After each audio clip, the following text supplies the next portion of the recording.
Buenos días a todos y a todas. Una disculpa por la demora, pero bueno, somos pocos y de alguna manera eso no importa para poder empezar. Sin embargo, lo importante es empezar con este conversatorio que tiene que ver con la corrupción, que muchos de nosotros y los invitados son especialistas en el tema, y también con todo el impacto que esto representa en los derechos humanos. Bueno, hay unas reglas para poder empezar este conversatorio que tiene que ver con reflexionar sobre un conjunto de preguntas, 3 bloques de preguntas que el moderador va a plantear y que se van a comentar. Desde luego, cada pregunta tendrá cada ponente o cada participante tendrá entre 3 y 5 minutos de participación, ¿no?, para darle lugar al otro, y una vez que se agoten los comentarios alrededor del tema, pues pasaremos a la otra pregunta. No sé si, bueno, los presenta a todos un poco, es el doctor Rodrigo Gutiérrez Rivas del Instituto de Investigaciones Jurídicas. Él es investigador de la UNAM y bueno, ha trabajado el tema de la Constitución.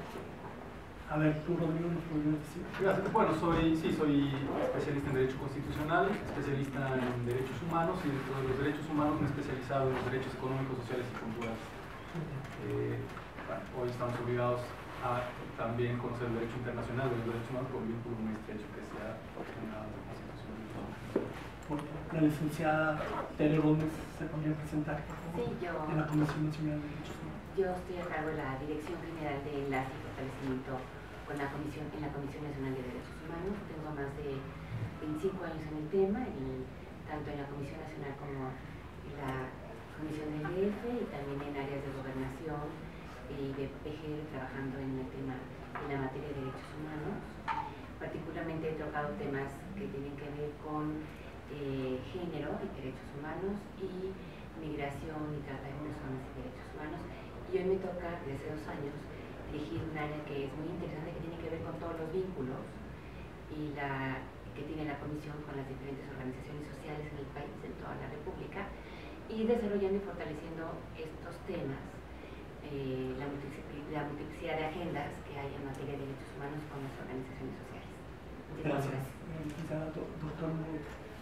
Sí, gracias. Yo soy investigador del Instituto de Investigaciones Jurídicas, también de manera genérica en el área de Derecho Constitucional. Si bien un poco a diferencia de Rodrigo, yo me he especializado tanto en la práctica, porque algunos años estaba en el servicio público, pero también en la academia, en temas más de la parte orgánica de las instituciones, de los controles. Particularmente he trabajado cuestiones de justicia, he trabajado cuestiones relacionadas con la democracia y el sistema electoral. Últimamente he trabajado algunos proyectos que tienen que ver con el nuevo Sistema Nacional Anticorrupción, y también, y lo debo decir porque la vida me llevó por ahí, en cuestiones justamente de desarrollo urbano, ordenamiento territorial, ¿no? Bienvenido. Gracias. ¿Me pueden pasar el micrófono, por favor, para darle la palabra al maestro? El maestro, por favor, Muy buenos días a todos y a todas. Yo soy Renato Hernández, soy maestro en Derecho, tengo una especialidad en Derechos Humanos y me especializo sobre todo en temas de transparencia y rendición de cuentas. Y profesionalmente también fui servidor público en el Infonavit. Estuve varios años trabajando ahí, entonces tuve oportunidad de conocer la política de vivienda bastante de cerca. Pues bienvenido. Bienvenidos a todos. Pues empecemos con el conversatorio, si les parece. Una de las preocupaciones en todo este proceso que se dio con el sismo del 19 fue que la sociedad civil tenía que tener una participación muy activa en el proceso no solamente de emergencia, sino de reconstrucción. Y la primera pregunta que nos planteamos es ¿por qué es importante reflexionar sobre la transparencia y rendición de cuentas en los recursos que se emplean en este proceso de reconstrucción? ¿Quién quiere empezar? ¿Le damos la palabra a la licenciada? Si quieren. Si quieren, lo que tú quieras. En este punto, la Comisión Nacional aparte, inclusive desde el primer punto anterior al 19 de septiembre, la Comisión empezó a tener una intervención directa con organizaciones sociales de derechos humanos, colaborando directamente desde Chiapas y Oaxaca, donde la Comisión Nacional tiene oficinas y un despliegue importante, y empezó a hacer uno de los trabajos más importantes de la Comisión, que es atender las quejas. En ese momento la Comisión empezó a iniciar actas circunstanciadas en Oaxaca, particularmente en Chiapas, donde iniciamos con 50 actas circunstanciadas en Oaxaca, 10 más en Chiapas, y la mayoría de ellas derivadas de este vínculo con las organizaciones sociales, con los grupos, que tienen que ver con desde reuniones con víctimas, vigilancia para todo lo que ha sido los procesos de acogio y de albergues y atención psicológica de niños y niñas y de personas mayores. La comisión hasta el día de ayer tiene aproximadamente 150 quejas recibidas, que tienen que ver la mayoría, y es un tema importante, por eso estamos en esta mesa, con violaciones a derechos humanos cometidas sobre todo en materia de prestaciones a servicios públicos, en materia de daños relacionados con vivienda, con protección de patrimonio, ¿sí?, y con negligencias en el ámbito de salud en materia de atención médica. Creemos que para la Comisión el tema del sismo es un tema realmente importante, quizá trasciende más a lo que fue en el primer momento la gestión del licenciado León González Pérez, que es el presidente de la Comisión Nacional. Trasciende más a los casos que de suyo habíamos recibido en los primeros años de gestión, como es el caso de Ayotzinapa o como es el caso de Tlatlaya. Sin embargo, este caso, para la Comisión, es un caso que requiere hoy actualmente toda la atención de la institución por toda la gravedad de daños y de violaciones a derechos humanos que se han cometido a lo largo de este último mes. Sí, con mucho gusto. A ver, yo voy a plantearlo desde otra perspectiva. La pregunta, ¿por qué es importante reflexionar sobre transparencia y rendición de cuentas en recursos empleados en procesos de reconstrucción? Diría, premisa 1, porque lo que es de todos nos afecta a todos, ¿no? Y por lo tanto es información de todos. O sea, lo diría de manera muy sencilla, ¿no? Es decir, los recursos públicos es una de las premisas, yo creo, ya del Estado democrático, el Estado democrático mexicano. Los recursos públicos generan en automático justamente la obligación por parte de las instituciones públicas de informar cómo se están usando, ¿no? Porque son recursos que al final del día pagamos todos con nuestros impuestos. Entonces, esa es la premisa 1, obvia, que se tiene que dar general en todo espacio de la vida pública. Segundo, ¿por qué necesariamente en los procesos de reconstrucción?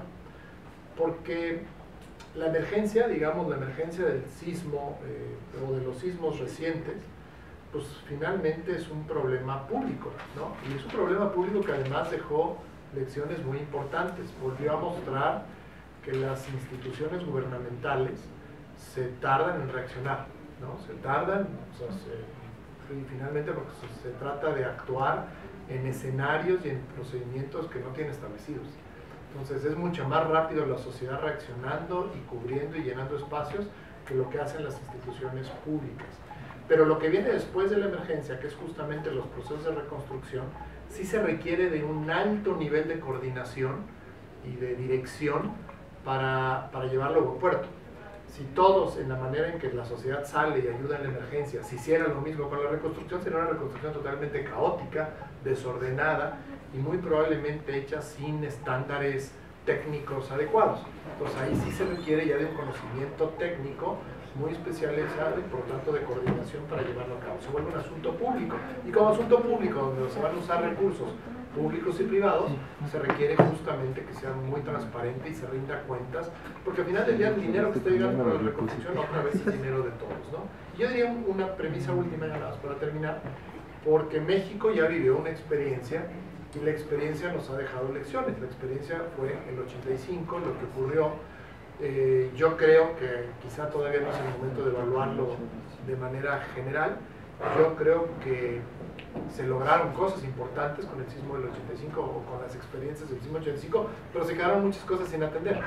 Y otra vez vuelven a salir, y lo que es peor, muy probablemente volverán si no hacemos algo. Entonces, el tema de la transparencia y la rendición de cuentas es justamente el mecanismo en donde la sociedad completa queremos seguir participando, queremos seguir conociendo cómo se va a hacer justamente incluso en materia de prevención de lo que pueda ocurrir, y seguramente ocurrirá en una zona altamente sísmica. Así es. Renato, por favor, ¿se van a sacar el micrófono?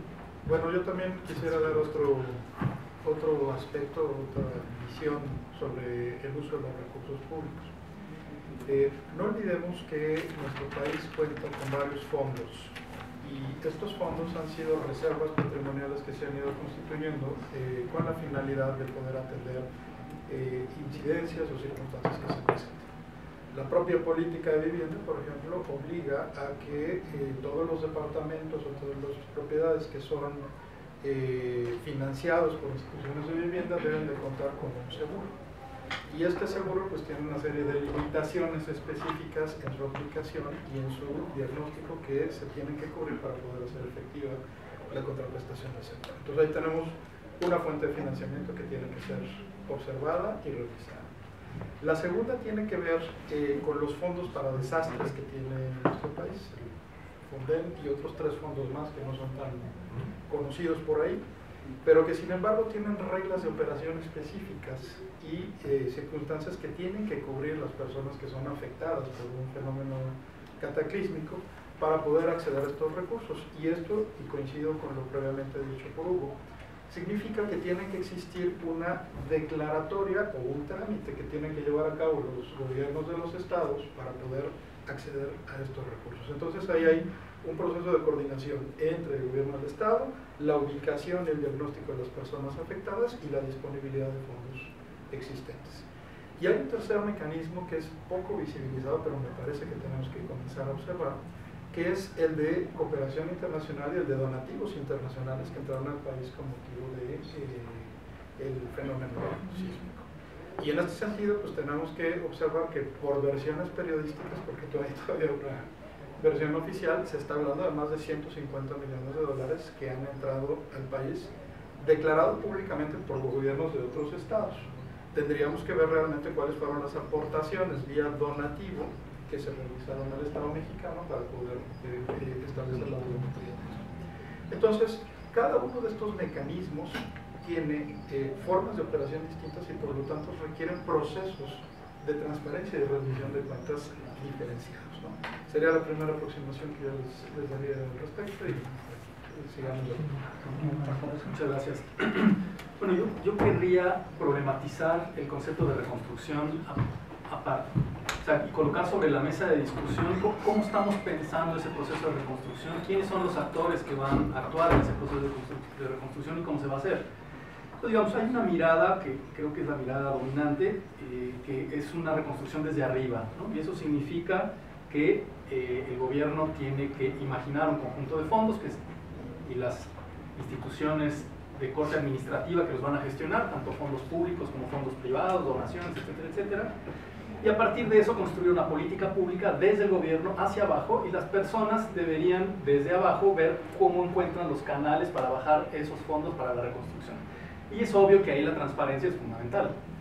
El problema de la transparencia desde mi punto de vista es que es insuficiente. La transparencia probablemente ayer lo decía Mauricio Merino, lo que nos va a asegurar es que los ciudadanos sepamos cómo están haciendo actos de corrupción.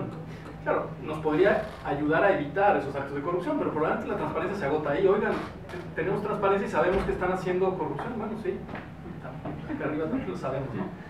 Entonces, yo creo que desde mi punto de vista, y tomando en cuenta que es una mesa sobre derechos humanos, yo creo que deberíamos estar pensando en una reconstrucción desde abajo. Y la reconstrucción desde abajo no se basa solo en el derecho a la transparencia, se basa fundamentalmente en el derecho de reunión, de asociación y de participación. ¿Cómo pensamos que la sociedad se va a organizar para reconstruir? Y cómo, digamos, invierte la pirámide y la lógica a partir de los derechos humanos. Entonces, comenzando por esos derechos humanos, nosotros tenemos el derecho a participar, tenemos el derecho a incidir, tenemos el derecho a organizarnos, incluso tenemos el derecho a la protesta si es necesario. Y con base en esos derechos fundamentales, ir imaginando procesos distintos en las distintas localidades, porque cada localidad va a necesitar un proceso diferente de reconstrucción, para ir imaginando cómo construimos acciones coordinadas con sociedad civil organizada. Y ahí, más que la transparencia, yo diría el derecho a saber. Es que si la sociedad civil organizada no tiene información, actúa a ciegas. Y por lo tanto, el derecho a saber es fundamental.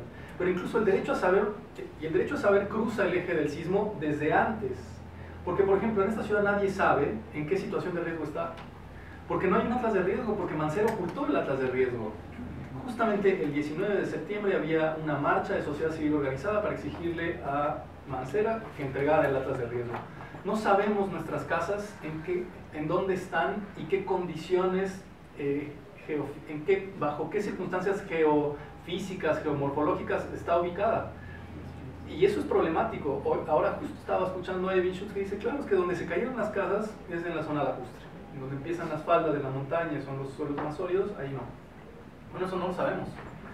Entonces, y el derecho a saber involucra, ya me estoy tomando más tiempo, pero entonces involucra eso desde antes, derecho a saber dónde estoy viviendo, con estos atlas de riesgos, el derecho a saber qué autoridades, esto es una confusión increíble lo que está pasando en los predios, en el momento de emergencia no se sabía, las autoridades no se coordinaban, no sabíamos a qué autoridad acudir, los cuerpos se entregaban por una, por otra, era verdaderamente un caos. Y por lo tanto es muy importante este derecho a saber en el proceso de reconstrucción que estamos imaginando de aquí en adelante cuando ya estemos fuera de la situación de emergencia. ¿Algún comentario? ¿Adicional? ¿Se puede? Sí. Yo leo una cajita. Sí, me gusta mucho la línea que toma Rodrigo, un poco yo estoy conectada en la misma en el sentido de los derechos de participación. Yo creo que independientemente del sismo o de los sismos de septiembre, México ya estaba avisorando una crisis muy seria en materia democrática, ¿no? Es decir, ya no es el foro para hablar con detalle de esto, pero ya lo que pasó en los últimos procesos electorales, particularmente Coahuila, Estado de México, ya había prendido luces rojas de que nuestra democracia traía fallas muy serias. Y yo creo que eso tiene que ver con una forma muy restringida en que hemos entendido la democracia y ya en los partidos políticos querido que así lo entendamos, que se agota con el juego electoral. Y yo creo que lo que ocurrió en septiembre nos está otra vez poniendo frente a nosotros es el tema de que tenemos que participar mucho más allá del día cada 3 o 6 años en que vamos a depositar un voto. Tenemos que participar de manera activa en las decisiones que son de todos. Tenemos que participar, dicho ya así más teóricamente, en las políticas públicas gubernamentales, ¿no? Esa participación prácticamente es inexistente en un estado como el mexicano o se da a cuentagotas en ciertas áreas. Yo creo que lo que el sismo y la reconstrucción nos pone de frente es justamente, ya no lo podemos dejar. Así como no pudimos dejar el salir a ayudar a nuestros vecinos, a nuestros compatriotas que estaban en necesidad, igualmente tenemos que salir ahora a participar en la decisión y en la forma en que nuestros recursos se van a utilizar para reconstruir no solo esta ciudad, sino todas las zonas que se han visto afectadas. Gracias. Bueno, yo les plantearía una pregunta a partir de los comentarios. ¿Qué estaríamos pensando que es necesario un fondo único? Es decir, reunir los diferentes fondos, incluso los fondos internacionales, a un solo fondo para poder tener una mayor eficiencia en esta rendición y transparencia de recursos, por un lado, y por el otro, cómo fomentar esta transparencia y rendición de cuentas en los diferentes niveles de gobierno. Bueno, a ver, esta es una pregunta muy interesante porque cada fondo tiene una naturaleza y una finalidad, ¿no? Entonces, dependiendo del fideicomiso y las reglas del propio fideicomiso, cómo se constituyen los fondos, pues ahí mismo se establece la finalidad. Asimismo se establece la procedencia de los recursos por los cuales se constituye el fondo, si son fondos revolventes, si son fondos de única vez, etcétera, etcétera. Entonces, de entrada, a reserva de ser un poco conservador, la idea de un fondo único de reconstrucción de todo el país se ve complicada desde el punto de vista operativo jurídico. Sin embargo, lo que sí podríamos pensar, y desde un pensamiento muy disruptivo, es el proceso de vigilancia de estos fondos, ¿no? Lo primero que yo señalaría es que la legislación ya prevé actualmente los mecanismos de observación tanto en las instituciones financieras del Estado mexicano como en las instituciones asociadas a los procesos de vivienda, reserva territorial, etcétera, etcétera. Estos mecanismos, desde mi punto de vista, son profundamente ineficaces porque se mantienen pues en un nivel muy bajo en términos de la vinculación de las observaciones que hacen los mecanismos frente a las decisiones que toman los fondos. ¿Qué quiero decir con esto? Que si hay un comité, por ejemplo, de transparencia, de rendición de cuentas, el comité hace observaciones, pero las observaciones no necesariamente son vinculantes a las decisiones que toma el fondo, porque el fondo tiene su propia normativa. Entonces, tendríamos que hablar de que hasta ahorita lo que se hace son recomendaciones para implementar buenas prácticas y los fondos definen si las implementan o no como tal. Ahora, en un segundo nivel, lo que tendríamos que estar pensando es en una legislación que nos permitiera de manera integrada, donde la legislación mencionase los fondos que se constituyen por parte del Estado mexicano, establecer los mecanismos fiduciarios y los mecanismos de rendición de cuentas que nos permitiesen a la sociedad estar haciendo informes continuos y periódicos sobre la utilización de los fondos. Y aquí hago hincapié, por ejemplo, en la diferencia que hizo Rodrigo sobre la transparencia y la rendición de cuentas. La transparencia tiene que ver con el derecho de los ciudadanos a poder observar, ¿no? A saber, pero eso no nos transforma en nada la circunstancia. En materia de rendición de cuentas, cuando tenemos legislación que establece condiciones de rendición de cuentas, pues lo que podemos hacer es precisamente corregir cualquier desviación que pueda existir sobre la utilización de estos recursos públicos. Tengo que señalar, y como tercer elemento también, que el Sistema Nacional Anticorrupción, que en este momento está ya constituido como tal, son reglas genéricas para una gran cantidad de elementos y de conductas, de delitos, ustedes lo podemos mencionar de esta manera, pero no están específicas a la aplicación de los distintos fondos o de las distintas instituciones. O sea, se toma la conducta genérica y la conducta genérica a su vez se trata de cuadrar a lo que se presentó o a lo que se presenta en las instituciones. La ventaja de hacer una legislación que detallase cuáles son los fondos de reconstrucción, de rescate, etcétera, etcétera, pues nos permitiría generar un modelo de rendición de cuentas ad hoc en vez de un modelo genérico, y esto nos pudiese permitir una mejor fiscalización, incluso el término como tal, de estos fondos, ¿no? La rendición de cuentas es un proceso de fiscalización.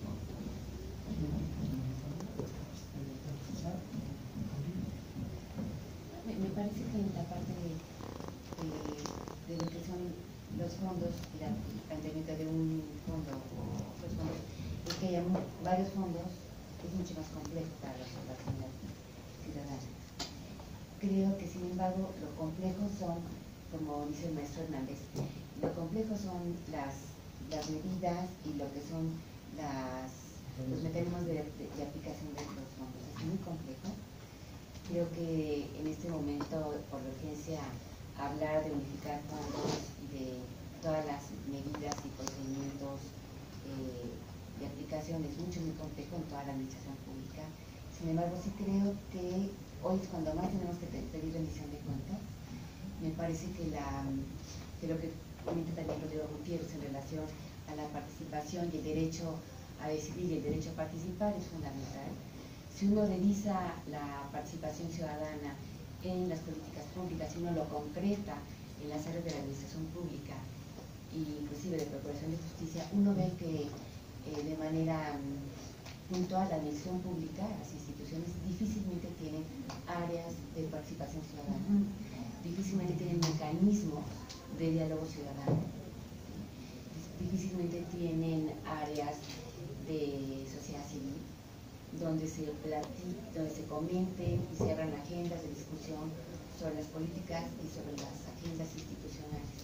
Y yo creo que uno de los aprendizajes en ese sentido de la rendición de cuentas y de la búsqueda de transparencia en las políticas públicas, no nada más en los manejos de fondos, sino en las mismas agendas institucionales, tiene que ver con un acercamiento real y puntual, donde el servicio público se abra a la discusión y al escrutinio de la participación ciudadana y de las organizaciones sociales. Creo que son pocas las instituciones actualmente en México que se abren al escrutinio y que se abren a construir agendas ciudadanas a partir de las necesidades reales de la sociedad. Nosotros hace poco teníamos una mesa de personas mayores donde una de las organizaciones planteaba el caso, que es lamentable y muy triste, de esta vivienda de Tlalpan, donde no se ubican el Tasqueña y Casa de Tlalpan, la colonia de Educación. Es una vivienda, es una unidad familiar, multifamiliar, donde todas las personas que habitan ahí son personas mayores que tienen licenciatura en educación o en educación preescolar, con un proceso de jubilación de 3,000 pesos mensuales, donde más de 300 familias se quedaron sin vivienda. O sea, ¿cuál es el reto? ¿No? Si vemos fondos, vemos transparencia, vemos vigilancia, de implementar y recuperar la vivienda, esas 300 familias jubiladas que viven con 3,000 pesos mensuales, ¿no? Y el intemperie. Y bueno, y es un patrimonio que trabajaron durante los últimos 30 años de su vida. Entonces, cuando uno empieza a plantear procesos de rendición de cuentas y de aplicación de fondos, uno también tiene que ver esa realidad, como conectarla con este punto donde hay familias, en este caso hablo de este multifamiliar, donde se quedan en la calle y donde sus recursos de jubilación no les dan para rehacer lo que durante 30 años construyeron que fue infinidad. Gracias. Una pregunta para el maestro Hernández, gracias. Pues entiendo que el Fondo Único no considera que es conveniente. Sí, claro. Entonces, ¿habría que crear una legislación para todos los fondos o una legislación por cada fondo? No, una para todos. Una para todos los fondos que nos permitiese observar desde mecanismos de rendición de cuentas. Ok, no, bueno, entonces es un poco más sencillo, porque yo pensaba una legislación por cada fondo, nos vamos a enloquecer. Inclusive, Rodrigo, tendría que mencionar que muchos de estos fondos están constituidos por la vía de fideicomisos. Exacto. Y estos fideicomisos no les aplica precisamente la legislación que le aplica a una institución pública.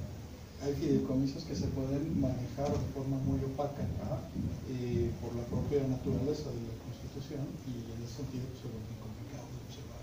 Claro, pero aquí yo lo que quería colocar sobre la mesa es, porque si tenemos que esperar al proceso de legislación y vamos a dejar en manos de los diputados, a los que hoy no les tenemos toda la confianza del mundo, que construyan una ley sobre fideicomisos, vamos a tener que esperar, y además no sabemos muy bien qué va a resultar de ahí, porque no es que esos espacios, y esto tiene que ver con la corrupción, no es que esos espacios en la Cámara de Diputados están exentos de los lobbies, de las grandes corporaciones de vivienda, ¿no?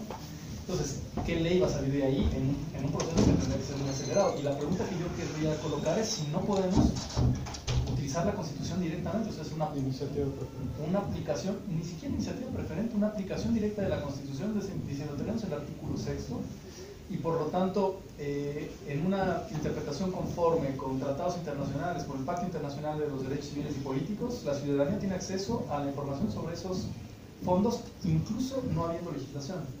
Como intentar saltar el proceso legislativo, porque si nos enredamos ahí, puede ser una trampa en la que quedemos atrapados en los próximos meses, ¿no? Pero no estoy seguro, la verdad, es un poco arriesgada por desconocimiento mi ocurrencia, ¿no? Una cajita, sí. Yo un poco en la línea que platicaba Renato, hay que tener mucho cuidado porque los fondos son muchos y muy diversos, es decir, no es lo mismo la manera en que incluso la ley plantea que se van a utilizar el Fonden, que tiene unas reglas de operación muy específicas, muy claras. ¿A qué va a pasar con fondos privados de la Fundación Telmex, que recopiló un montonal de dinero, con esto de que por cada peso yo pongo 5? La gente no estaba en situación, pero debió haberlo estado, de pensar a quién le estaba dando su dinero a la hora de aportar. porque lo que estábamos dando se lo dimos a una fundación privada, y la fundación privada tiene sus objetivos y sus lineamientos para trabajar. Dicho en corto, el señor Slim tiene un amplio margen de discrecionalidad para decir en qué usa ahora su dinero, su parte de 5 partes y la parte de una que le dio la ciudadanía. En campaña electoral. Dejan de ser, en año electoral, exactamente, dejan de ser propiamente recursos públicos, se los dimos a un ente privado. Ya no obedecen a la misma lógica de rendición de cuentas y de que sean auditables como si los que tiene el gobierno en un momento dado. Otro ejemplo, si los partidos políticos, como dicen que lo van a hacer, regresan dinero, ese dinero va a la tesorería.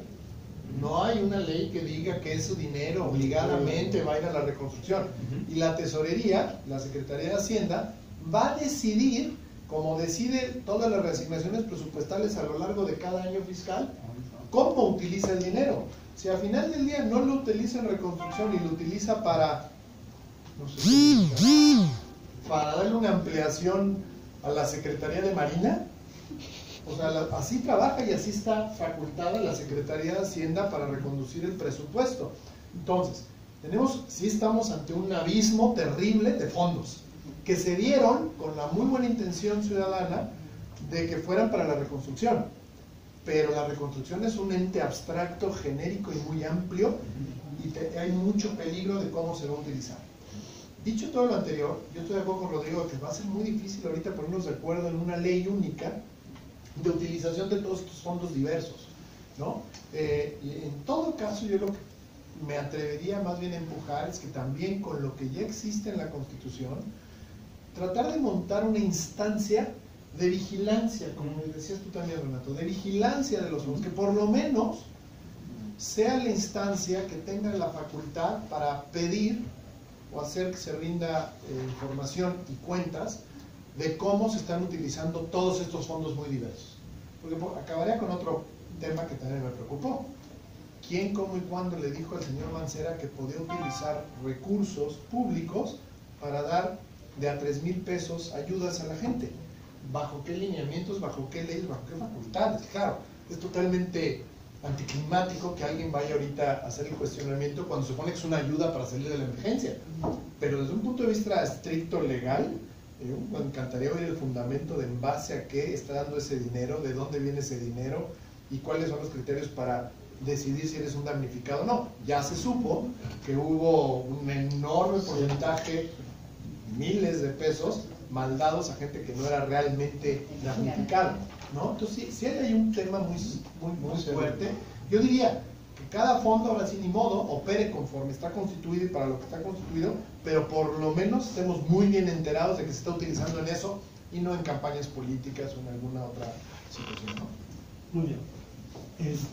Un poco para retomar la parte de los ¿qué hay de los otros niveles de gobierno? O sea, en el ámbito local, del gobierno municipal o de la delegación, ¿cómo rendir cuentas a ellos también? Porque por ahí me enteré que también un móvil que ahorita está haciendo que los delegados, digamos, se muevan es que participan en extorsiones administrativas y no realmente en la seguridad de la ciudadanía. O sea, están moviéndose más por ese lado que por la seguridad de la ciudadanía. Entonces, ¿qué hacer ante eso? ¿Podrías articular un poquito más de las extorsiones? Porque a mí no me quedó muy claro. Sí, es decir, ahorita con el tema de la reconstrucción, con el tema de tener que intervenir, ¿no?, con los damnificados y con la gente que pues, está en condiciones como la que explicó la licenciada Tere, es decir, que no están teniendo la seguridad porque están en condiciones a la intemperie, no, digamos, los delegados no están teniendo o están teniendo un limitado papel en este proceso. ¿Cómo hacer que tengan un papel más activo por un lado y también que lo que hacen se sepa que es, ¿no?, porque se presta, digamos, que todas sus actividades se prestan a una extorsión administrativa por el manejo que se presta de los recursos, ¿no?, que les llevan. No sé si... A ver. Yo quisiera hacer una reflexión, porque aquí hay muchos temas como entrelazados, ¿no? Entonces tratamos de separar algunos. La primera reflexión, y voy a acotarlo al momento de el proceso de rescate después del sismo natural, es que tenemos una legislación general que se llama Ley General de Protección Civil. Esta ley general de protección civil, ¿sí? Y tiene además su reglamento y tiene una serie de elementos ahí que las autoridades de los 3 niveles de gobierno debieran conocer, ¿no? La legislación existe, la ley establece una estructura de mando, el establecimiento de un centro de comando, la vinculación de los voluntarios con los procesos de rescate y de salvamento únicamente.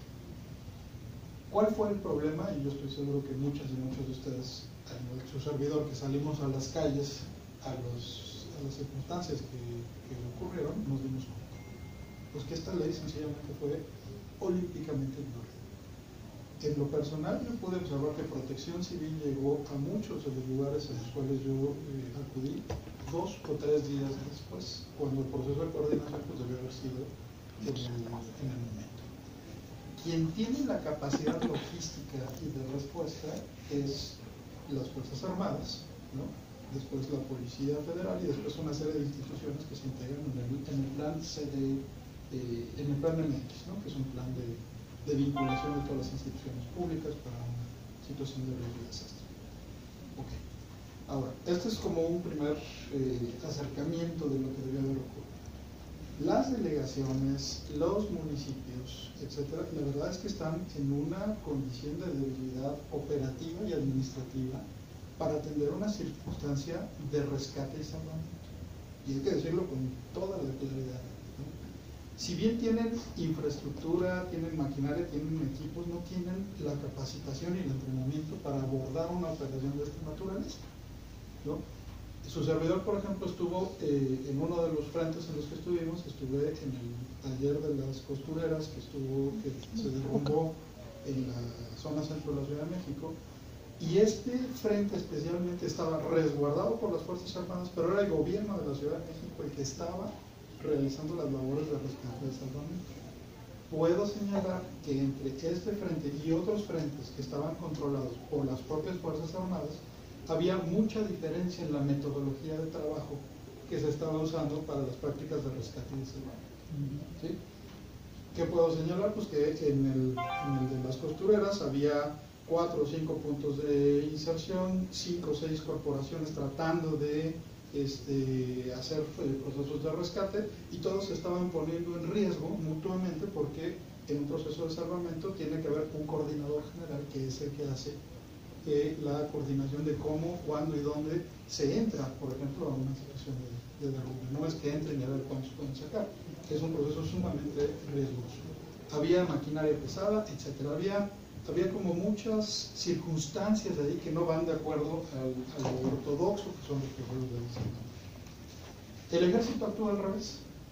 También tuve la oportunidad de estar en el frente, en el derrumbe de Viaducto y Amores, y ahí era completamente distinta la situación. Había un general diplomado de Estado Mayor conduciendo el proceso de rescate. Los civiles estaban colaborando por cientos, por lo menos había 300 personas ahí sacando botes de escombros y de materiales, y los rescatistas profesionales estaban haciendo el proceso de salvamento. Pero esto significa que tenemos que ser capaces de observar que no todas las instituciones públicas tienen las capacidades de rescate y salvamento. ¿Sí? Esa es primera aproximación como tal. Segunda, de ahí a que las instituciones públicas puedan disponer de sus recursos operativos para realizar labores de rescate y salvamento, a mí también, como dijo Hugo hace rato, me gustaría ver de qué forma pueden realizar esta disposición. Se entiende la emergencia, se entienden las condiciones, pero de qué forma pueden realizar esta disposición de fondos y de recursos materiales y humanos, sobre todo porque ellos a su vez tienen responsabilidad administrativa que les puede ser exigida como tal. Esto nos provoca un área de opacidad terrible, porque significa que el servidor público de una delegación no se atreve a tomar una serie de decisiones que son de sentido común, ¿no?, en la lógica de un desastre, porque no tiene un marco regulatorio que lo faculte para ello. ¿Sí? Entonces, pues ahí tenemos que decir claramente que hay una ponderación personal entre la responsabilidad administrativa que se le puede generar a un servidor público frente a lo que puede hacer por un residente. Seguramente no será sancionado, seguramente habrá una aplicación laxa de la ley, pero también si hubiese una situación de escrutinio público, político inclusive, eso puede ser utilizado como una herramienta de ataque. Entonces, finalizo nada más reflexionando que es muy importante que diferenciemos que las instituciones públicas se rigen bajo un marco de atribuciones que la ley les establece y que la ausencia de un marco legal que permita tomar estas atribuciones y colocarlas en una situación de emergencia, ¿sí?, causa mucho más daño que lo que puedan hacer propiamente las instituciones por sí mismas. Gracias. Gracias. No, es que quería, porque está vinculado con el tema de los derechos humanos, señalar una norma más que se puso en marcha, que es bastante delicada, porque además de digamos, en el contexto estaba diciendo la Ley General de Protección Civil y se puso en marcha el plan CDMX, se activó el DN3. El DN3 es una suspensión de garantías. ¿Eso qué significa? Suspensión de derechos. Eso significa que en un momento dado los militares, Marina y Ejército, quedan facultados justamente para hacer lo que en algunas ocasiones hicieron, que fue blindar zonas, coordinar, ¿no?, asumir el mando y generar unas relaciones, en el caso de Amores y Viaducto, virtuosas, en donde lograron articular un proceso de rescate con conocimiento y apoyo de sociedad civil. Claro, pero en Repsamen, con Televisa, montaron una farsa que es un acto de corrupción, ¿no? Yo no sé cómo llamar a eso, luego ya hablaremos de lo que es la corrupción, pero una farsa para intentar sacar, yo no sé qué tipo de rentas, si en ratings, si económicas, si de posicionamiento político. Talk show entre Televisa y la Marina, con una niña que no existía, en una zona acordonada por militares, con la entrada exclusiva de Televisa en un puesto óptimo para hacer la grabación, ¿no? O sea, también se produjo eso.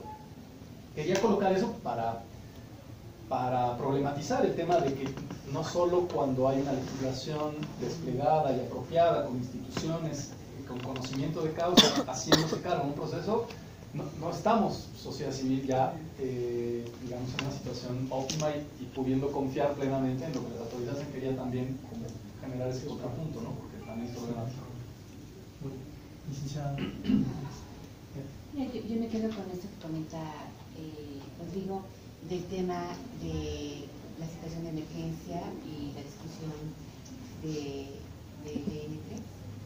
Creo que no salí, pero de la comisión hemos tenido varias reuniones con organizaciones sociales justo para discutir esto.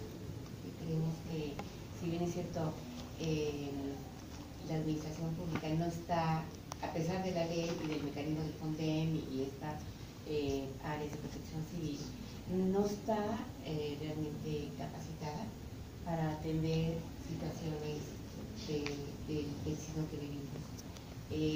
Claramente hay un vacío, ¿sí?, una falta de cultura. Los que estuvimos en el 85 lo vivimos de alguna manera, pero también es cierto que después esto se fue, digamos, mimetizando. Y ciertamente el 19 de septiembre, justo cuando había la conmemoración de los 32 años, horas después del sismo, y si lo vemos, por ejemplo, en las experiencias de Morelos, donde la gente no celebró la conmemoración del sismo del 85, los agarró con las manos en la puerta, ¿no? Entonces, sí creo que tenemos un vacío en términos de política de derechos humanos, de mirar tanto para protección civil como también para las medidas de protección. Es una discusión importante. Creemos que la articulación de DN3, si bien es cierto, ha salvado en muchos momentos acciones en Tabasco, ¿no?, acciones en otras partes del país por situaciones de desastres naturales. También el desastre natural habla también de un desastre social. Hay una historia en este país, que tiene que ver con la desigualdad social, la desigualdad económica y también la manera desigual como se llevan a cabo las políticas públicas para la atención de desastres. Lo vemos literalmente en Tabasco, pero en México. Pues prácticamente le llamamos desastre natural, pero tiene que ver en el fondo con un desastre social que este país no ha asumido, y como sociedad civil y como gobierno y desde la perspectiva de derechos humanos no hemos alcanzado a asumir y a vislumbrar, y creo que esa es la oportunidad de empezar a trazar una ruta para esto.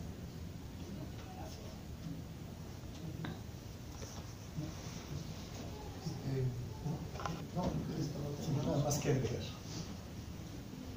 Sigamos ahora sí con otro bloque de preguntas, ya un poco más aterrizadas hacia prácticas de corrupción y el desarrollo urbano.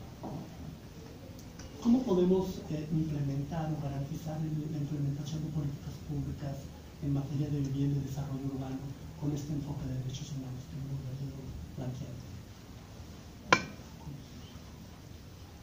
Sí. Bueno, justo es una preocupación que varios colegas del Instituto de Investigaciones Jurídicas justamente ayer estuvimos discutiendo, porque lo que se ve es que hay dos lógicas encontradas, ¿no? Hay una lógica que es la prevaleciente en los distintos niveles de gobierno, particularmente en la Ciudad de México, que trae justamente, pues básicamente un plan de reconstrucción del negocio inmobiliario, ¿no? Esto hay que decirlo bajo el esquema de lógica de mercado, y donde lo único que vamos a traer es que a las víctimas, además de víctimas, las vamos a convertir en acreedores, ¿no? De créditos supuestamente blandos y de ayuda para su reconstrucción. Claramente eso no nos va a ayudar a reconstruir el tejido social, ni nos va a ayudar a aliviar el problema, ni nos va a ayudar tampoco a mejorar el tema de la desigualdad ya muy evidente y lasciva en la Ciudad de México, ¿no? Me voy a clavar sobre todo en la Ciudad de México, porque si bien reconozco que este problema va mucho más allá de la Ciudad de México, la verdad la información hasta donde yo tengo pues es de la Ciudad de México, pero creo que se puede perfectamente proyectar en otros lugares bueno, que además eran con un sismo sobre todo anterior, ¿no? En Chiapas y en Oaxaca. Entonces creo que básicamente lo que hay que rehacer es pensar de una forma distinta la manera en que se tiene que generar y formular la política de reconstrucción, la llamábamos de reconstrucción y vivienda. Es decir, el problema de la vivienda en la ciudad queda a flote, se ve, es evidenciada con el sismo, pero no la generó el sismo. Tenemos una política de vivienda totalmente mercantilizada bajo la lógica de mercado. Rodrigo tiene un artículo hecho, sobre todo un artículo en un periódico hace unas semanas que justamente la describía muy bien, lo que ha sucedido de cómo son el gobierno aliado con las grandes inmobiliarias los que se ponen a hacer unos enormes negocios en la ciudad, ¿no? A costa de algo que ha costado a los vecinos desarrollar y trabajar. En predios en donde a lo largo de los años se le fue agregando un valor por parte de las comunidades, de repente llega la inmobiliaria, compra el predio y construye 20, 30 o más pisos para arriba y de todos saca una enorme ganancia, y el gobierno es aliado para que esto se haga, ¿no? Se sigue pensando que esta ciudad hay que seguirla desarrollando ahora para arriba porque ya no da amplitud territorial, cuando la verdad de las cosas eso no necesariamente es una solución a los problemas que vivimos. La emergencia pone esto, como digo, a flote, no lo provoca, pero sí es la gran oportunidad para que cambiemos esa lógica, ¿no? ¿Cómo hay que cambiar esa lógica? Pues pensando verdaderamente en mecanismos que ayuden proporcionalmente más a los más dañados, ¿no? Es decir, pero que básicamente traten de buscar ayuda a todos, y que si alguien quiere un crédito para reconstruir su vivienda y tienen las posibilidades para hacerlo, adelante, no es tampoco que queramos negar esa posibilidad, pero hay grandes sectores de la población que quedaron verdaderamente en una situación muy, muy vulnerable, a la cual verdaderamente es increíble que el gobierno sea un gobierno fantasma o ausente. Se requiere un gobierno que dirija, que vea, que expropie, tenemos los mecanismos constitucionales para hacerlo, que expropie predios mediante la indemnización correspondiente. No estoy, nadie está diciendo que que ahora creemos nuevas víctimas con los propietarios, ¿no? Pero que expropie y que construya vivienda para la gente que quedó verdaderamente sin nada, ¿no? Sí, para llegar al caso más radical. Pero la verdad es que yo no sé cuáles son las ideas que tiene la actual administración capitalina, porque lo que decíamos hace rato antes de iniciar aquí, más que una ley que se mandó ayer, se empezó la discusión ayer, una ley de reconstrucción en la Ciudad de México, parece convocatoria para replantear el negocio inmobiliario, ¿no? Es una locura. Y luego además tiene agregados todavía peores, más escandalosos, como es el reconocimiento de derechos preferentes, cuando era sobre violaciones en la construcción, se le agrega un 35% de posibilidad para que ya una ilegalidad se formalice y se haga más grande. O sea, cosas verdaderamente ilógicas y que de ninguna manera creo que se deben de permitir, ¿no? Entonces, yo creo que es el momento de replantear la estrategia. Creo que ahorita seguramente Rodrigo lo podrá ampliar un poco más, sobre ejes que tomen en cuenta verdaderamente los distintos elementos que tenemos que considerar para una reconstrucción en clave o coordenadas de derechos, ¿no?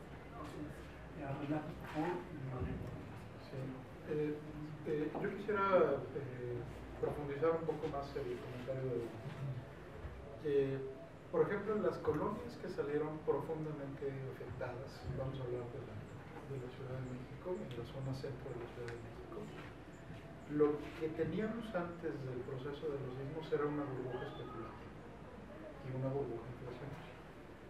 Burbuja provocada por el propio gobierno de la Ciudad de México, vamos a ponerle nombre y apellido, la CEDUMI, ¿no? Y las empresas constructoras. ¿Cómo operaba esto?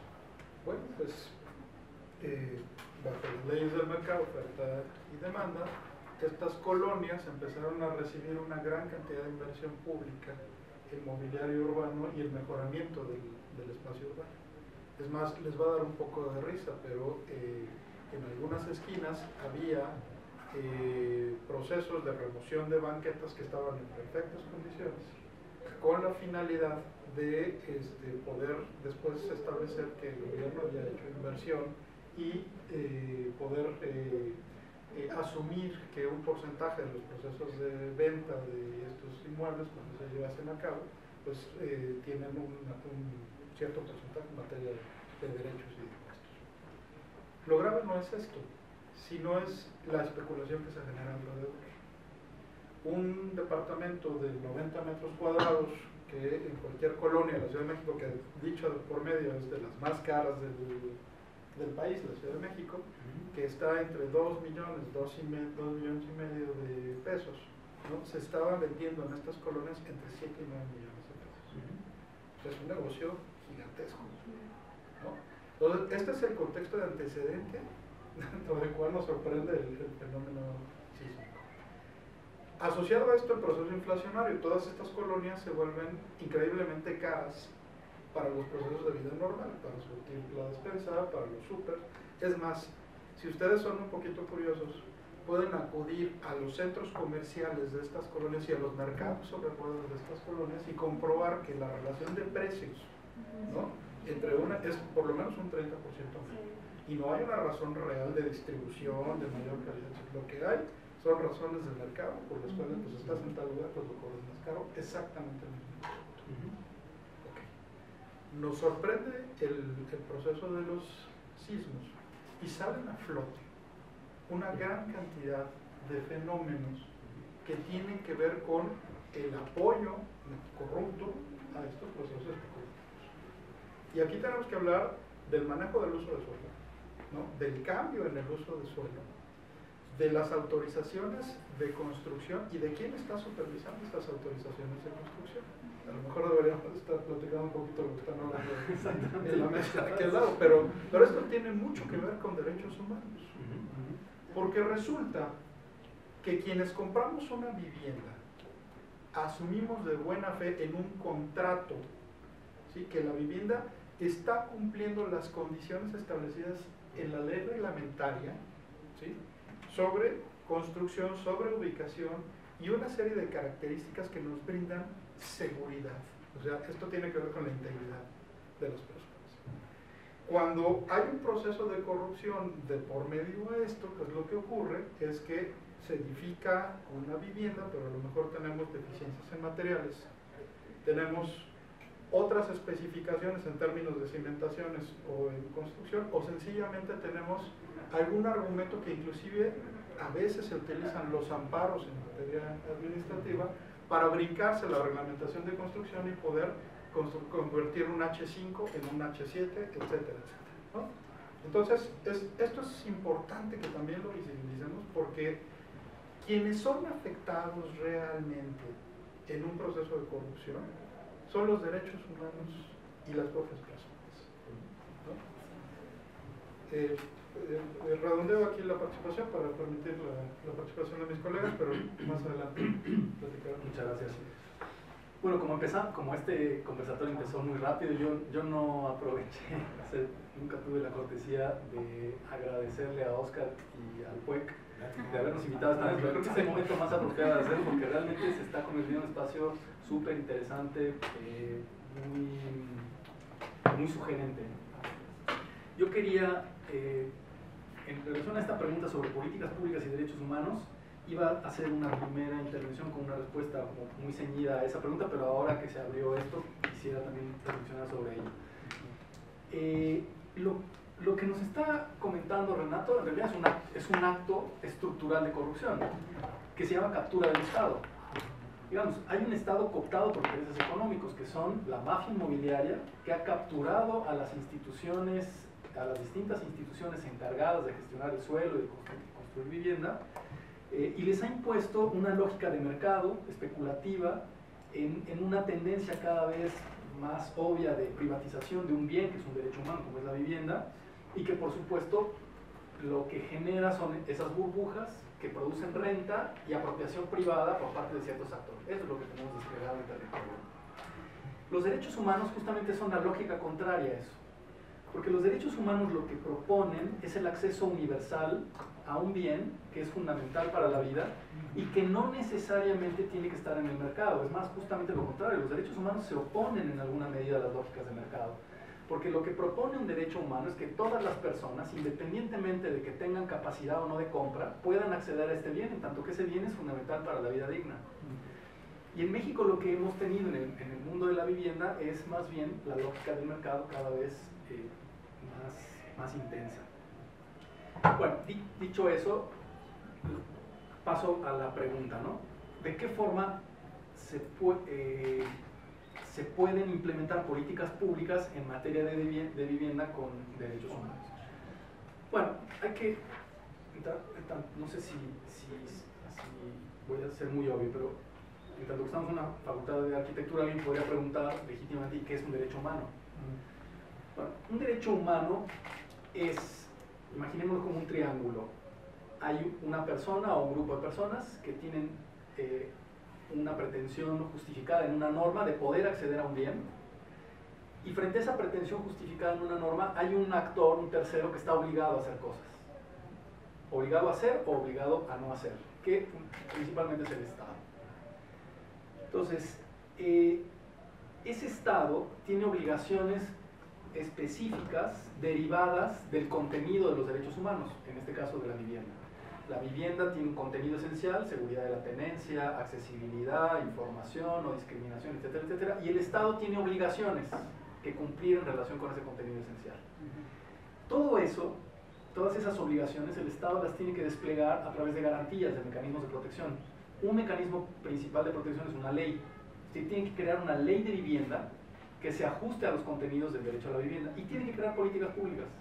Y las políticas públicas tienen que estar orientadas por ese contenido esencial de los derechos. Entonces, si tenemos que pensar en políticas públicas con base en derechos humanos, tenemos que conocer el contenido esencial del derecho, las obligaciones que ese contenido genera al Estado, y a partir de ahí el conjunto amplio de acciones, actividades, políticas, programas que no pueden desmarcarse de esos principios generales marcados por el contenido del derecho. Esa es la fuerza del derecho humano. Y en ese sentido la política queda restringida porque solo puede hacer aquello que está establecido en el contenido esencial, y el mercado también. El mercado ahí queda muy limitado en relación con esos contenidos esenciales. Entonces, como resumen, hay que conocer el contenido esencial del derecho a la vivienda, y para esto una sugerencia, recomendación es conocer la observación general número 4 emitida por el Comité de Derechos Económicos, Sociales y Culturales, que la precisa de una forma pedagógica, y a partir de ello entender qué es lo que puede hacer el Estado y qué es lo que no puede hacer. Y bueno, y un comentario, precisamente estas prácticas de corrupción es lo que no están, digamos, no se visualiza esa parte del derecho a la vivienda, no se visualiza ese enfoque del derecho humano en la implementación de las políticas públicas. No, es que como la política pública está tendencial, está muy orientada hacia la privatización, cuando uno abre procesos de privatización, destapa la caja de Pandora, o sea, abre una cantidad de situaciones de incertidumbre y de zonas grises en donde hay relación entre público y privado que permite multiplicar los actos de corrupción. Por eso, quienes estamos muy convencidos del discurso de los derechos humanos, insistimos en que cuando hablamos de bienes fundamentales para la vida, agua, salud, alimentación, educación, no puede haber privatización. Esos bienes tienen que ser gestionados por el Estado, por muchas razones que podemos explicar más adelante, pero abrir ese campo a la participación de los privados nos abre el campo de la corrupción de una forma exponencial. Pasamos a otra pregunta, especialmente para cómo atender las peticiones y necesidades en materia de vivienda de lo que los sectores afectados están planteando ahora.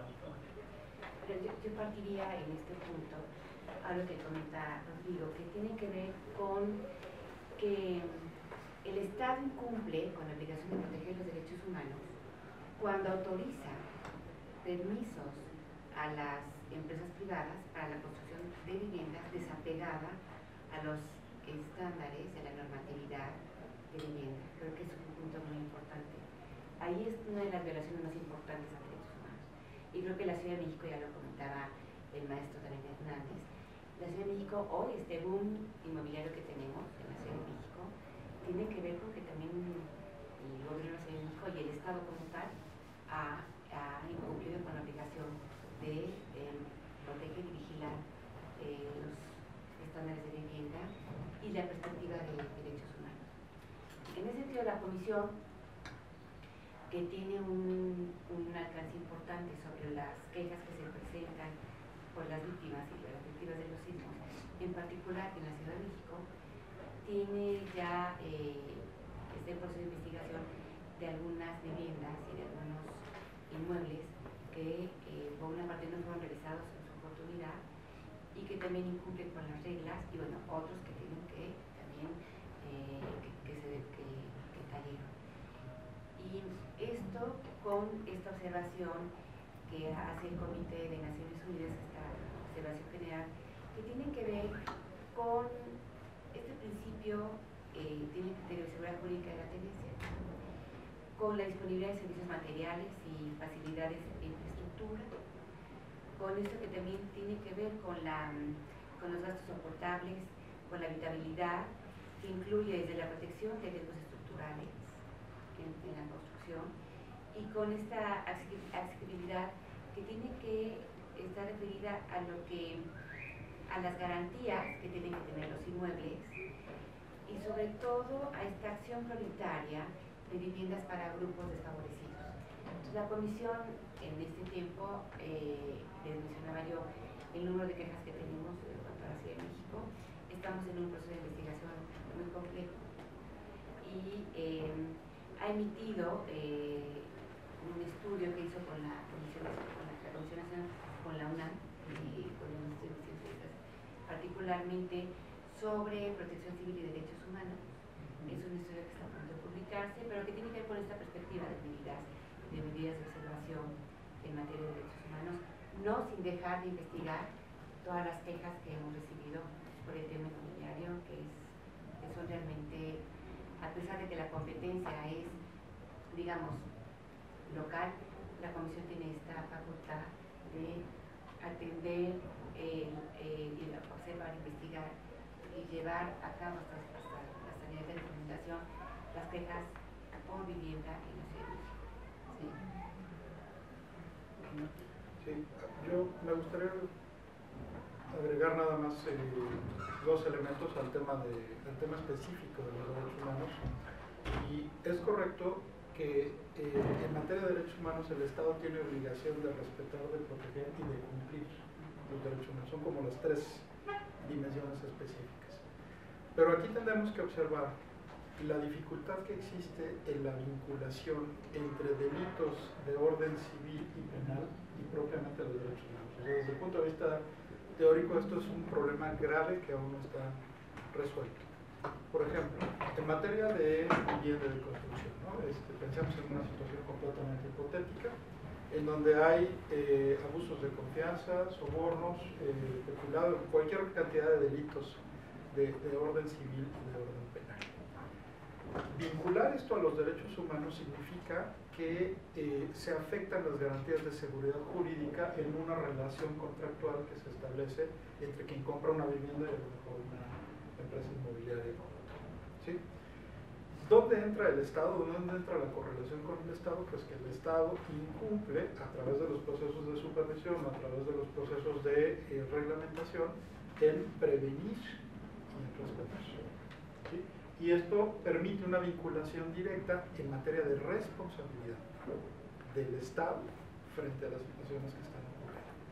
A mí me va a parecer sumamente interesante ver la naturaleza de las sentencias que van a salir, por ejemplo, en el caso Repsamen que citaba Rodrigo, sobre la responsabilidad penal ante, primero, un particular que excedió los reglamentos de construcción y un Estado, ¿no?, que por la vía administrativa, pagando una multa, permitió que esta situación no se subsanase. ¿Sí? Ahí hay una contradicción grave, y en la afectación pues es en materia de seguridad jurídica, en materia de derechos humanos en específico. Y luego el derecho a la educación. O sea, y el propio derecho a la educación. Ahora, hay otra cosa que tiene que hacer el Estado, y respecto del Pacto de Derechos Civiles y Políticos, tiene la obligación de promulgar leyes efectivas. Y esto significa que tiene que asumir desde el Poder Ejecutivo, ¿no?, las leyes como tal, para que éstas se conviertan en medidas administrativas que permitan el cumplimiento de la ley. O sea, no nada más es el nivel legislativo, sino también es el nivel administrativo el que tiene que aterrizarse. Y esto significa, entonces, que para que las medidas administrativas sean efectivas, tiene que haber obligaciones de transparencia y de rendición de cuentas para que los ciudadanos podamos entender y asumir que estas medidas administrativas están cumpliendo en toda su dimensión con el derecho a la vivienda, con la integridad, etcétera, etcétera. Y aquí dejo este planteamiento que a lo mejor va a ser un poco explosivo para la mesa. Los códigos de construcción de la Ciudad de México, por ejemplo, establecen una responsabilidad limitada en vicios de origen, ¿no?, para las construcciones. Este es el tema de fondo. Porque quien construye un inmueble, si pasa de tal como tal, y entonces ya no tienes posibilidad de reclamar a la constructora sobre las circunstancias de todo. En materia penal tenemos exactamente el mismo problema, a menos que logre establecer la vinculación entre una conducta dolosa, ¿no?, y lo que ocurre en un proceso de un desastre, va a ser sumamente difícil que penalmente se establezca la vinculación penal entre quien hizo una vivienda y la familia afectada. Ya no digamos, por ejemplo, en materia civil, pensando en responsabilidad, diversos tipos de responsabilidades. ¿Sí? Y termino mi intervención con esto. Tenemos un grave problema porque la vinculación de los derechos humanos con las conductas que se están presentando asociadas a la corrupción va a ser sumamente difícil de probar para los afectados. O sea, la carga de la prueba se le está colocando precisamente a los afectados. Y tenemos que hacer algo para que esta responsabilidad de probar se traslade hacia el Estado y no hacia la persona. Yo un comentario final nada más en este tema. Me parece interesantísima la forma en que lo está planteando Renato, muy útil, porque efectivamente la gama de diferencias que va a haber entre los distintos daños y responsabilidades va a ser muy grande, ¿no?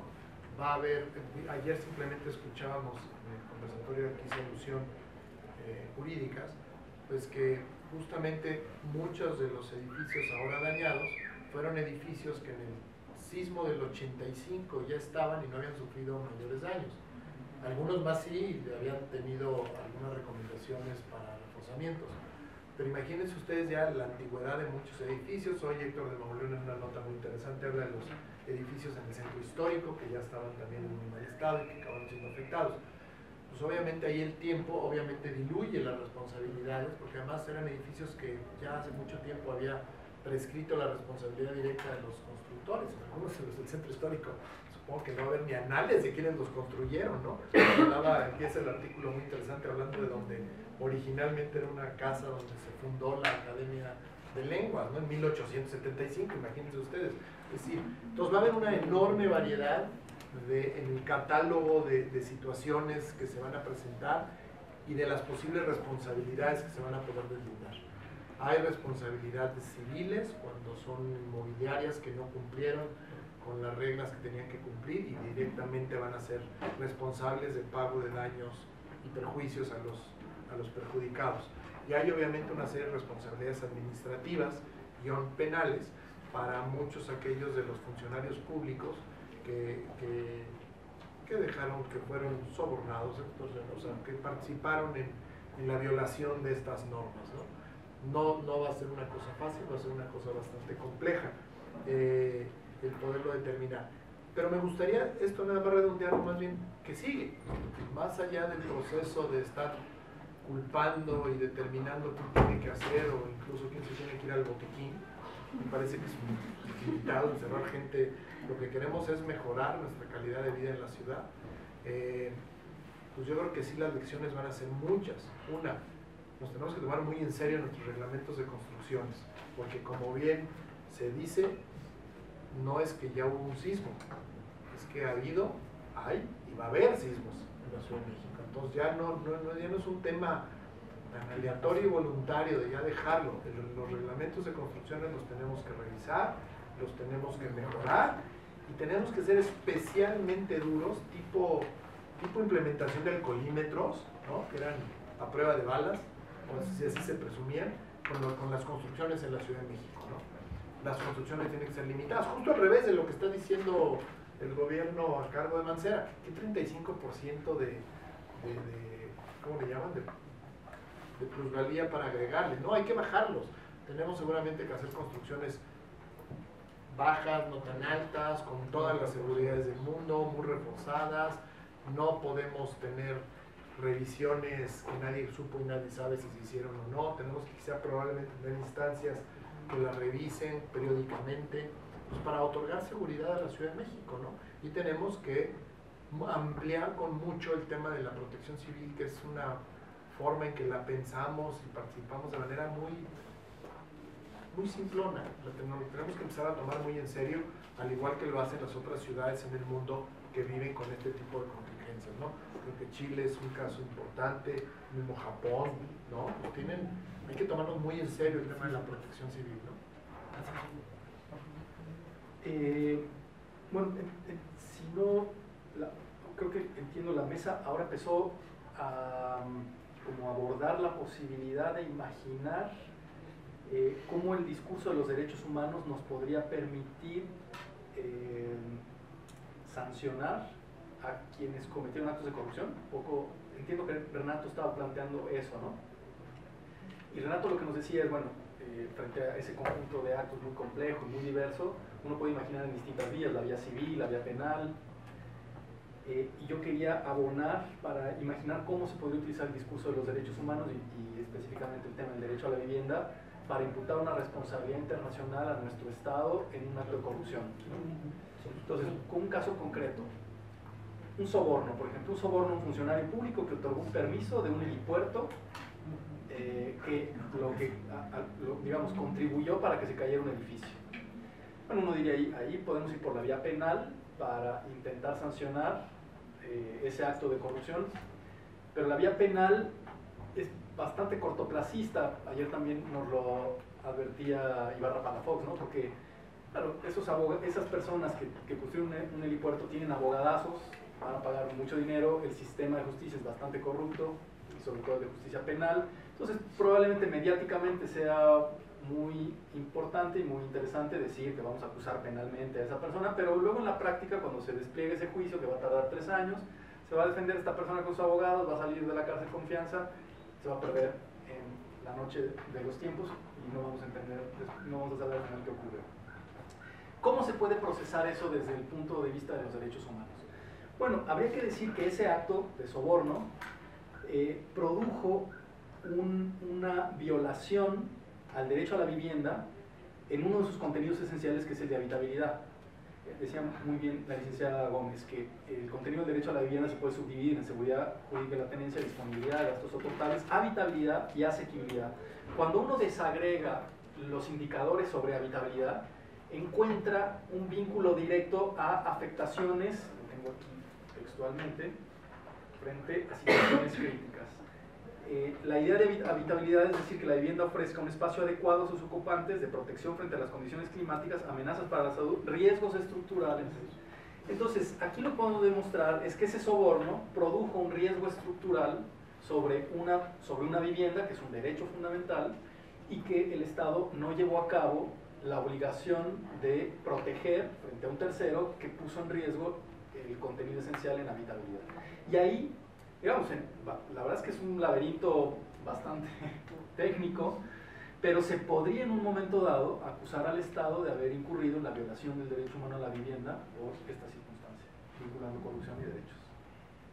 Pero quizás sería Un poco bastante enredado. lógico, ¿con qué financiaría eso? Bueno, claro. Yo lo entiendo, pero a lo mejor es importante. Claro, el fin es que no vamos directamente en una causa penal a intentar encarcelar a una persona, que además encarcelar a una persona, ¿para qué me sirve? O sea, ¿de qué me sirve encarcelar a una persona realmente? Yo me lo pregunto muchas veces. ¿Yo para qué quiero? O sea, ¿por qué considero que eso es un acto de justicia? En cambio, si voy contra el Estado lo acuso de responsabilidad y a partir de esa responsabilidad tiene la obligación de reparar. Porque la propia Constitución establece que el Estado tiene la obligación de reparar los daños. Y en ese sentido, perdón, ¿la población cómo podría incidir en este tipo de violaciones estructurales? Bueno, nosotros estamos rompiendo la cabeza, la verdad, en el Instituto de Investigaciones Jurídicas. Tenemos un diplomado en litigio estratégico y como son tantos los casos, tan diversos, tan complejos, estamos intentando imaginar un litigio estructural. No un litigio que vaya a un caso concreto del cual obtengamos una sentencia que beneficie a 3 personas, sino cómo intentamos construir con todas estas herramientas una causa que permita sancionar al Estado por un conjunto de acciones que impactaron en muchas personas. Y entonces impactar una política pública y obligar a que se modifique un determinado reglamento de construcción o hacer un señalamiento público de visibilización de la corrupción, en fin. La verdad que ahora todavía estamos en esta situación de emergencia y un poco ofuscados y no sabemos muy bien por dónde, pero ya estamos algunos investigadores, investigadoras con abogados y planteando algunas rutas posibles para un litigio estructural. Licenciada, Pues no, yo creo que yo añadiría la parte que tiene que ver con la corrupción, que es lo que cruza todo esto. Y la perspectiva de corrupción y derechos humanos fundamental. Se violan los derechos humanos cuando hay políticas públicas corruptas, cuando hay acciones cargadas de corrupción. Evidentemente van en contra de la dignidad de las personas. Cada vez que vemos y observamos actos de corrupción en la asignación de recursos para vivienda, en la asignación de recursos para hospitales, en todo esto que son asignaciones de recursos que son parte de nuestro quehacer como personas que tributamos y que es parte también de las que están comprometidas en toda esta lucha por los derechos humanos. Creo que actualmente una de las violaciones más sensibles y más difíciles, porque finalmente la corrupción, hasta ahora, aquí estoy entre puros abogados expertos, maestros y doctores, creo que la corrupción lamentablemente se lleva a cabo y se comprueba después del hecho, ¿no? Eso es uno de los problemas que el derecho no ha podido todavía resolver, pero que en el fondo tiene que ver con una cultura de permisividad, de la corrupción, de que tranza no avanza, pero finalmente toda esta cultura que tiene que ver con los últimos años en nuestra ciudad nos ha afectado de manera lacerante y la Comisión tiene un gran reto en cómo construir y vigilar la observancia para la protección de derechos humanos desde este reconocimiento de que la corrupción es uno de los daños más lacerantes y que viola todas las garantías, a la salud, a la educación, a la vivienda, al desarrollo económico y social de nuestro país. Y que por otra parte tenemos una práctica gubernamental de acciones de corrupción increíbles, ¿no? que han sido parte inclusive del quehacer político de este país. Vemos las denuncias en la prensa, no solamente a nivel del ejercicio de gobierno federal, sino también en los fideicomisos, ¿no? O sea, el problema es mucho más amplio. Creo que hemos construido y hemos solapado esa cultura permisiva de la corrupción, ¿no? en todos los ámbitos, y la afectación es muy grave. La Comisión tiene un compromiso muy serio en este tema de la corrupción y los derechos humanos. Gracias. Informe, ¿cómo prevenir estas prácticas? ¿Cómo podemos hacer un alto, un freno a estas prácticas que afectan a diferentes ámbitos del desarrollo humano y de la sociedad? Fernando. A ver, aquí a lo mejor hay una Ir para cerrando.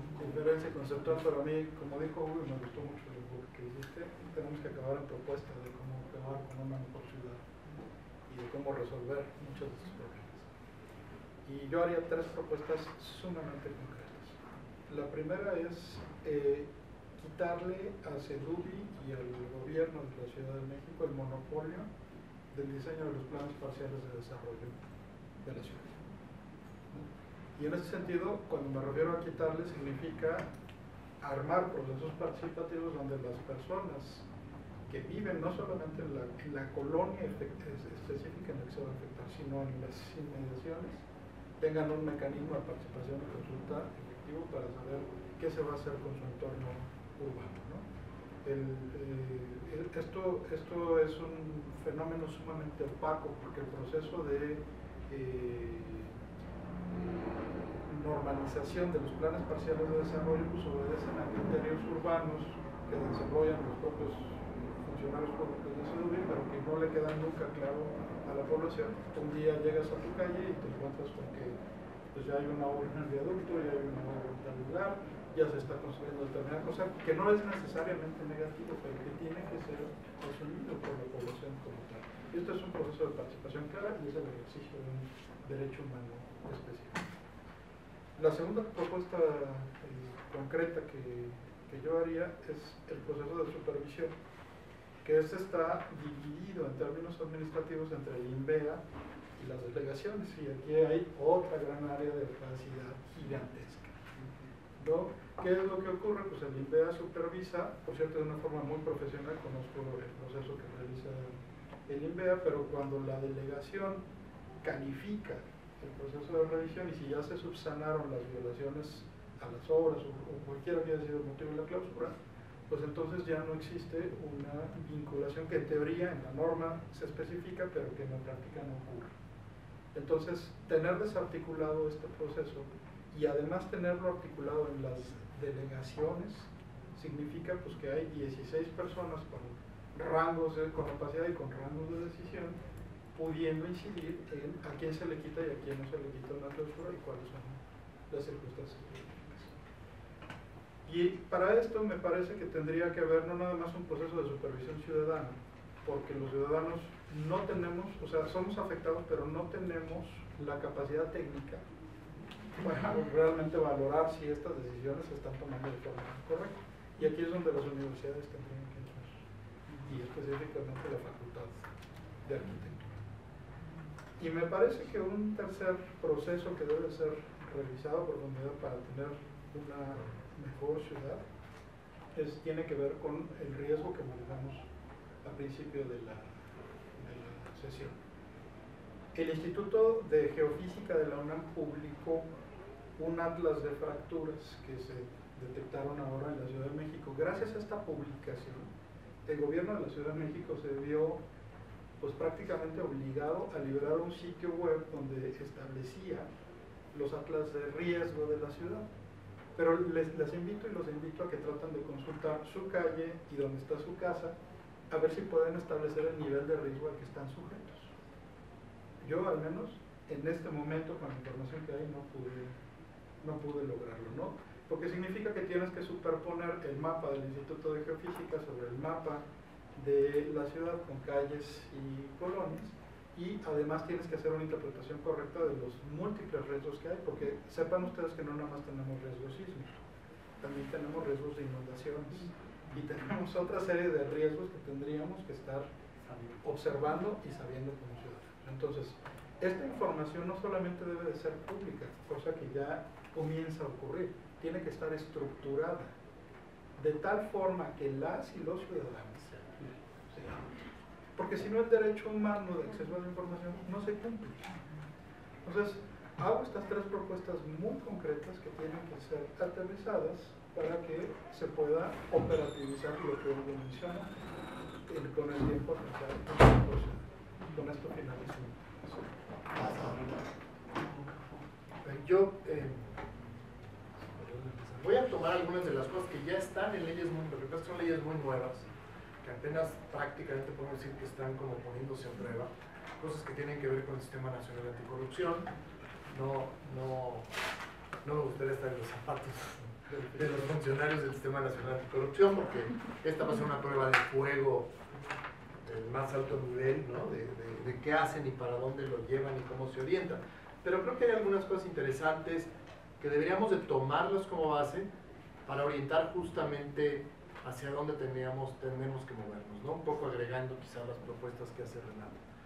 Bueno, una es, ojo, ya una de las grandes aportaciones que yo creo que tuvo la creación de este sistema es entender que la corrupción no es lineal, no solo está en el ámbito de los servidores públicos, sino que son redes, ¿no? El caso de las constructoras me parece que es interesantísimo, porque ahí claramente nos evidencia que tan mal el actuar negativo de una inmobiliaria como seguramente de la autoridad que fue flexible, que permitió o que no supervisó, ¿no? Entonces ahí hay un tema de corresponsabilidades que me parece que ya nos va dando una fotografía bastante más completa de cómo se desarrollan estos actos, y a partir de eso es más fácil también poder deslindar las distintas responsabilidades.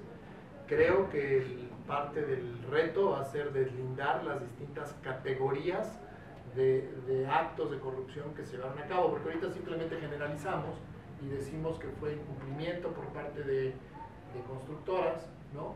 O incumplimiento por parte de servidores supervisando y checando. Seguramente va a haber cosas mucho más de detalle que tiene que ver con cosas, quizá Rodrigo en algunas de sus intervenciones lo decía más claro, hay corrupción estructural, hay otro tipo de cosas que hay que analizar con más cuidado, porque probablemente viene incluso del incumplimiento de leyes por parte de los... Me llama mucho la atención la manera en que se han empujado gobiernos fuera de facultades que me parece que no existen por parte de esa oficina. Entonces ahí habría que ver muy bien estas cosas. Creo que nos tenemos que empezar a tomar muy en serio el tema de las sanciones, ¿no? Hay que revisar los reglamentos, hay que ver cómo se enriquecen, y a partir de eso ser verdaderamente durísimos con el tema de las sanciones cuando se incumplen. No es ya un tema que se pueda permitir porque cuesta vidas y sí es muy delicado. Tenemos que pensar, si bien en términos generales, en que los servicios profesionales de carrera en general son uno de los elementos que se ha comprobado mejores en la lucha anticorrupción en el mundo, pues digo, eso nos va a llevar mucho tiempo a nivel general en el país poderlos implementar, pero por ejemplo en el tema de las autoridades ligadas con las supervisiones, con las revisiones en construcciones, ahí podríamos y deberíamos de ponerle de veras mucha atención y crear, hasta donde sea posible, un servicio profesional de carrera muy altamente especializado y muy responsable en sus labores, ¿no? Creo que hay que pensar también muy bien, las empresas privadas en general desarrollan también ya mecanismos, sería motivo de una explicación muy larga, pero mecanismos que tienen que ver con el cumplimiento de leyes y no el estar escatimándolas ni mucho menos brincándoselas, que normalmente se conoce como el compliance por parte del sector privado. Creo que en el tema de las constructoras y las inmobiliarias llega ya el momento en que los reglamentos de construcción también generen responsabilidades y obligaciones para las propias empresas constructoras en tema de compliance con toda su estructura y sus propios funcionarios, ¿no? Por parte de participación ciudadana, creo que hay un amplio margen. Yo creo que efectivamente tiene que empezar a esa efervescencia social que hubo, canalizarse en seguimiento, en monitoreo y particularmente en tema de denuncia. Creo que el día de ayer, porque lo veía hoy en la mañana en el Twitter, Borde Jurídico junto con algunas autoridades daban a conocer una nueva herramienta para denunciar, no me acuerdo el nombre, que lo vi, es un problema de memoria, pero es una aplicación para que está a disposición de la ciudadanía poder hacer denuncia. En general la denuncia se ha vuelto en temas de lucha anticorrupción, se vuelve un mecanismo fortísimo, muy importante, porque es gracias a la información que la propia ciudadanía puede brindar, que eventualmente la autoridad encargada de la investigación en temas de corrupción se da por enterada y actúa, ¿no? Entonces creo que ahí hay un enorme tema. Y creo también, como ayer fue una idea que surgió en la mesa y yo la dije hace rato, tenemos que repensar de manera mucho más amplia todo lo que tiene que ver con protección civil, con el conocimiento de los riesgos. Decía ayer una investigadora que lleva muchos años trabajando este tipo de temas, que tenemos un derecho a solicitar información de riesgos, ¿no? Que los ciudadanos también puedan conocer con toda precisión los distintos riesgos que existen en la ciudad, ¿no? Y claro, para eso, y en su colonia y en su barrio y donde vive. Y para eso, y en las escuelas y en los centros de trabajo. Y para eso, obviamente, lo que hace falta, antes que nada, pues es una autoridad que genere un atlas de riesgo de veras, ¿no? De veras, no que nos diga que está hecho cuando todo parece apuntar a que en realidad no está hecho, no está bien hecho, ¿no? Pues creo que por ahí hay una serie de propuestas. Gracias, Humor. Por favor. 5 minutos. Sí, gracias. Bueno, la pregunta es ¿cómo imaginamos hacia el futuro? Yo creo que sí. La verdad es que este tema de derechos humanos y corrupción es un tema, lo decíamos antes incluso de iniciar esta charla, es un tema de vanguardia, es un tema de punta, es un tema emergente, está poco trabajado, no están muy claros los vínculos entre corrupción y derechos humanos. Para empezar, ni siquiera sabemos muy bien qué es corrupción. O sea, corrupción, se habló aquí de captura estatal, tráfico de influencias, conflicto de intereses, malversación de fondos, fraude, uso de información privilegiada, enriquecimiento ilícito, soborno, o sea, ¿qué es corrupción? Arreglos, especulación financiera, puertas giratorias. ¿Cuándo estamos frente a un acto de corrupción? Que no lo sabemos. La corrupción es más o menos, hay un aire de familia en todas esas ideas, pero yo creo que aquí no nos pondríamos de acuerdo sobre si eso no, sobre si todo esto que clientelismo, compra de votos, ¿eso es corrupción o no es corrupción? Entonces, hay un esfuerzo importante desde la universidad para pensar y precisar las categorías, ¿no? ¿Qué entendemos por corrupción? Y en este caso, pues del Instituto de Investigaciones Jurídicas, ¿qué se entiende jurídicamente por corrupción? Ya hay algunos esfuerzos. Entonces, yo creo que ahí hay un trabajo importante, ¿no? Y por supuesto, ¿qué son los derechos humanos? Porque hay que saber cuáles son los contenidos de estos derechos, qué obligaciones específicas son las que se desprenden de estos. Y una cosa importante también es qué lógicas son las que están animando los derechos humanos. En relación con eso, yo diría, como una apuesta general, muy general, es que en nuestra ciudad, yo diría que tenemos que limitar esa mafia inmobiliaria, la especulación, que la vivienda deje de ser un negociazo, porque es un negociazo para instituciones financieras, para constructores y obviamente para autoridades. O sea, las autoridades piden 50,000 pesos por departamento, esto se lo puede decir cualquiera, bueno, ustedes en la Facultad de Arquitectura lo saben mejor que nadie. Eso es lo que cobran los funcionarios públicos de las delegaciones o del INVEA o de donde sea por departamento. Eso es porque la vivienda está en el mercado y porque hay una lógica de apropiación privada, tanto de las constructoras de ese capital como de las personas que se quieren apropiar de una vivienda. En Suecia el 70% de las viviendas son alquiladas. No, yo diría, quitemos la noción de propiedad privada y vayamos hacia la noción que desde mi punto de vista no es un derecho fundamental y vayamos hacia la noción de vivienda que sí es un derecho humano. La lógica cambia Pensemos en la necesidad de construir un Estado fuerte que asume un papel rector que abandonó hace 30 años, se retiró y dejó abierto el mercado para estos espacios. Y a partir de una relación interdependiente, libertad de expresión, reunión, derecho a la información en sus dos versiones, transparencia y rendición de cuentas, derecho a la participación, eso con derecho a la vivienda. El 60% de la vivienda en esta ciudad es de autoconstrucción. Entonces, ¿cómo fortalecemos y robustecemos esos procesos desde abajo en acciones participativas y organizadas para que realmente se proteja la vivienda y no la propiedad privada y la acumulación de capital?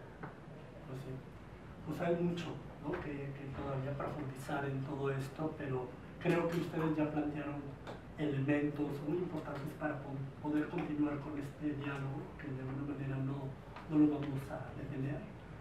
Y pues les agradecemos, ¿no?, en verdad su participación. Yo les pediría un aplauso.